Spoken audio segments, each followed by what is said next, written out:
রমেশ সাহেব ব্যাংক থেকে ৫,০০০ টাকা জমা রাখলেন এবং ঠিক করলেন যে আগামী ৬ বছর তিনি ব্যাংক থেকে টাকা উঠাবেন। ব্যাংকের বার্ষিক মুনাফা ১০% হলে ৬ বছর পর তিনি মুনাফা কত পাবেন এবং মুনাফা আসল কত হবে? সমাধান: ১০০ টাকায় ১ বছরে মুনাফা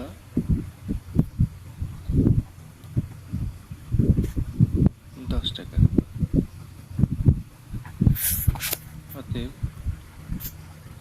১ টাকা ১ বছরের মুনাফা ১০/১০০ টাকা। অতএব ৫,০০০ টাকায় ১ বছরের মুনাফা ১০ গুণ ৫,০০০/১০০। অতএব ৫,০০০ টাকায় ৬ বছরের মুনাফা ৬ বছর ৫,০০০ টাকায় ৬ বছরের মুনাফা ১০ গুণ ৫,০০০ গুণ ৬/১০০। কাটাকাটি করলে এই শূন্য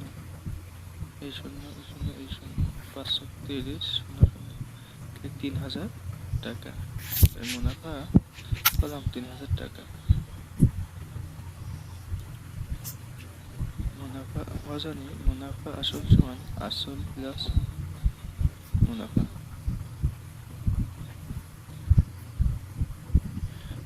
তাহলে আসল ৫,০০০ প্লাস মুনাফা ৩,০০০ সমান ৮,০০০।